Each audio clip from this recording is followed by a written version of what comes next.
firstly, don't start discussing until you've actually considered the answers to these questions.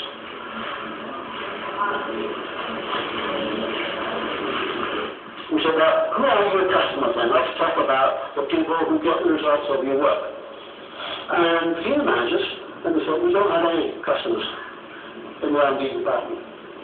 You don't got any customers, no. You said, no customers, nobody gets the result of your work. Well, if they've got a customer, there's only one customer. Who's that? The cashier. Well, the cashier. Who's the cashier? The guy who signs the notes, you know, he's got his signature on there. That's the only customer we got yet. And what I didn't know at the time, but I know now, is that the cashier gave them an order. There was only one customer for this business. It's a beautiful business to be in. There's only one customer. Marvellous. And he gives you an order every year without fail. And the order comes, and by the way, in this particular case, he never asked the cost. Whatever it costs, that's it, just print them. You know, 50 billion notes of this, 20 billion of that, 30 billion of that. And what's interesting, at the printing works, there were about 1,000 people in there, who always worked overtime in the last 2 months of the year. Even though there was only one order, and they knew what it was at the beginning of the year. Marvellous. They said, but we're world class already, they said. Oh, you are? Oh. Why did you think that? Well, look at the banknote. It's a world class product. But it wasn't revealed with all the machinations that went on in the company. I presume you have trade unions here. They had trade unions in the Bank of England. And we tested to what extent they were efficient within the bank. And it's interesting, although the printers started at 7 o'clock in the morning, the machines didn't run till 8 o'clock. So why don't they run till 8 o'clock? Or they've always done that. They said, why don't they run? Well, it's just what they do. So, for the industrial relations manager, used to be a printer. So I thought, round.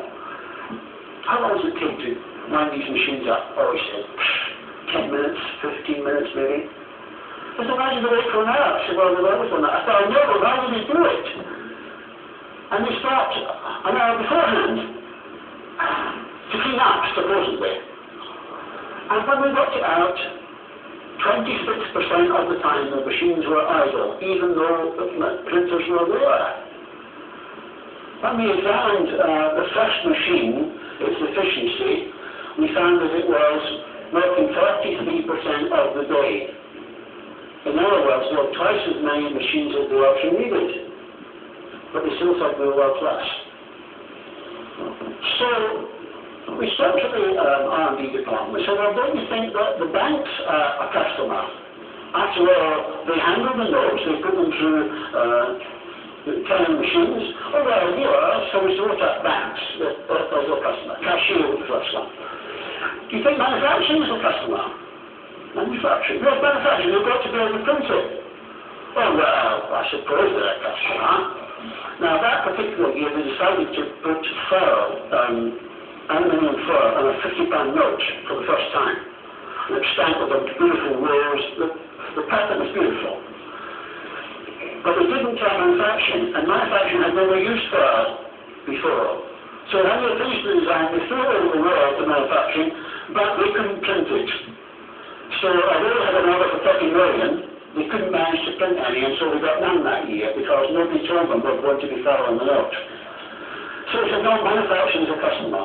And then we had retail, like big supermarkets, yes, that's a customer. And eventually we had a full flip chart full of customers. And over a period of time, they decided that we've got a lot of customers really, and they reorganized the whole division to face into different customer segments. And it just changed the pattern of how they did the work. And all of a sudden, this department halved in two, and they still achieved the same amount of work. Now, what happens when you start looking at customers and deciding who your customers are, it's important that people realize that the customer is the person either inside the business or outside the business. But most customers, for most people, are inside the world of their own business. Now, some of you will have horrendous because they're a big business. And we have been so much benchmarked, they're focused on customers only. That's their key focus. If we looked at the 12 levels here, then say we only focus on customers. That's the thing we're world-class at. And I emphasize to you, please choose the one that you want to be world-class at. But if I go to Ireland, this is what I see in the world. A customer is the most important person in this office, or in person by mail or telephone. He's not dependent on us. We are dependent on him. He's not an interruption to our work. He's the purpose of our work. We're not doing him a favour by serving him. He's doing us a favour by allowing us to serve him. And a customer's not someone to argue a match with. Nobody ever won an argument with a customer. A customer is a person who brings us his wants, and it's our job to handle them properly for him and for ourselves. And I never go into any department in where I've been that was not that person in the world. But it's not a British illustration. They mean what they say. They really mean what they say. And when you get to that stage, you don't have to talk to anybody about that. You'll have probably heard about a company called Marks and Spencer from the UK. And Marks and Spencer a long time ago decided that, in fact it was one of the owners decided, I don't see why we should stop any products which we wouldn't buy ourselves. Why do we do that? And if there's anything wrong, well, I think people should be able to bring them back, and we should take it back. And there's two things about Marks and Spencer that everybody recognises. It's quality products only, and you can bring it back any time and get your money back.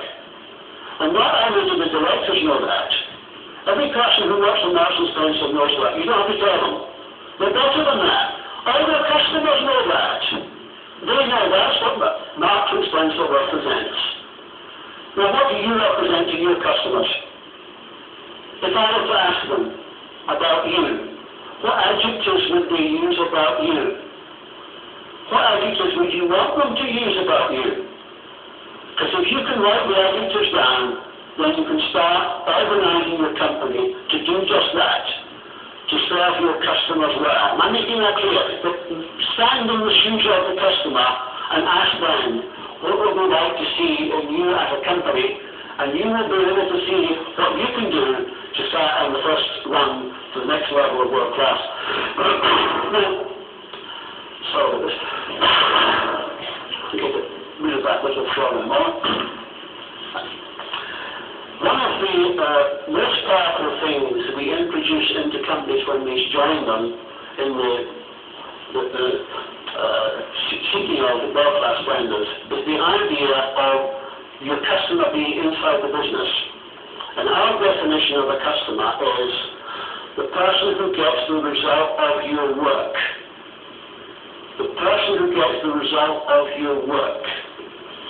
Now, when we talk to people, whether they're in offices, or they're consultants, or they're on shop floor, manufacturing, we talk about who gets the result of your work. And almost always, for 80% of the people, that person is inside the business. That person is not outside the business. And it's important for people to realize in businesses that there's a chain of customers that most post offices go through